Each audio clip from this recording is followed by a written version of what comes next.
Python containers need not contain simple objects like numbers or strings. You can actually put containers into containers and have a nested hierarchy of containers. So for example, I could create a list A and have the first element in the list be another list, and then the second element could also be another list.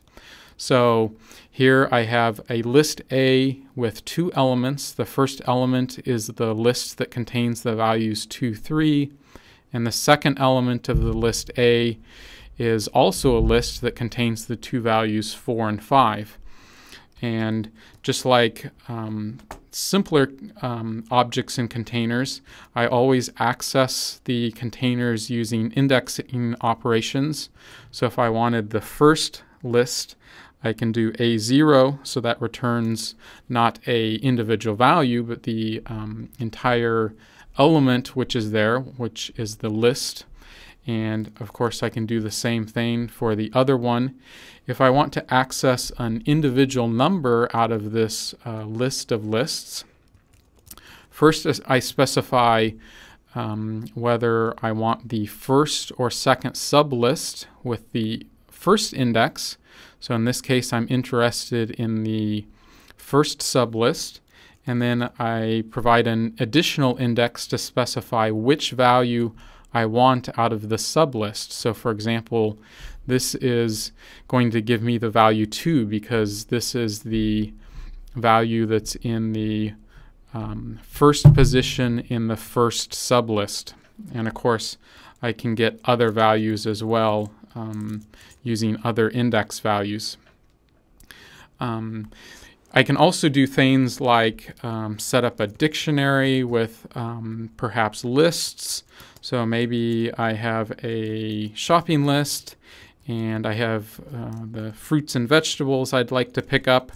So I need some apples, I need bananas, and some oranges.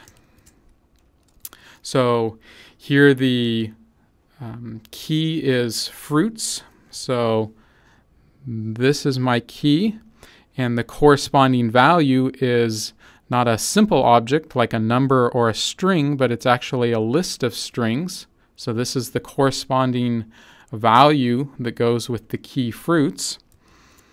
And I can go ahead and do this because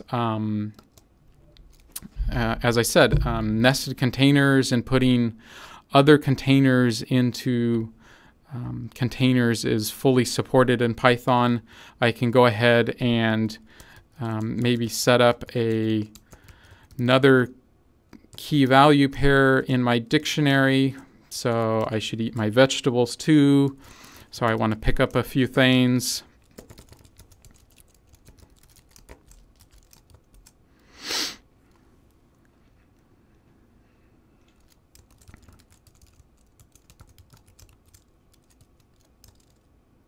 So I've created a second key value pair. The key is vegetables and the value is the list containing strings.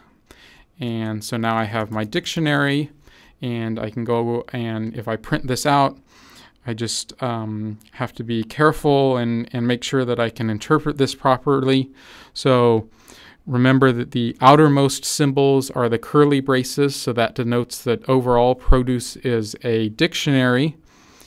The first key value is vegetables, and the corresponding value that goes with that key is the list containing these strings. And I have a second key value pair, so fruits is the key, and then this list of apples, bananas, and oranges is the list value that goes with that key. Once I've created my dictionary, of course, I can access various things out of it. So for example, if I wanted to get the list of vegetables in a dictionary, I access things with the key. So produce vegetables returns a list containing the strings with carrots, celery, and peas. And keep in mind that although this is not a named variable, if you would actually check the data type of this, this is considered a list. So for example, I could do something like this, access the second element in the vegetables list, the value at index position 1, and get the string celery. So in the notation here, this is a list, and if I want to access items in a list, I use an indexing operation like this. So the first part is a list, and then I do the indexing operation to get the individual item in a list. And of course we know there's a lot of other things we can do with lists. So for example, I can append to a list, and maybe I want to also pick up some additional vegetables. And now when I go and look at the vegetables list, that's been appended to that list.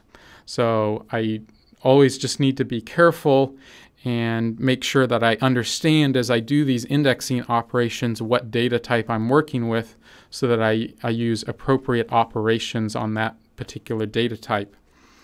If I wanted to do a number of operations with this list out of the dictionary, it might be more convenient to give it a shorter name. So for example, maybe instead of doing produce vegetables each time, I want to save a little bit of typing and just refer to that as veggies. So produce vegetables is a list, so now veggies is also a list.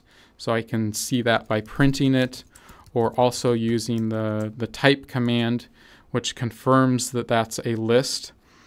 And once I have that reference to the list within the dictionary, I can go ahead and do things like remove an item. Maybe I decided I don't really like eating my peas, so I'm not going to purchase any.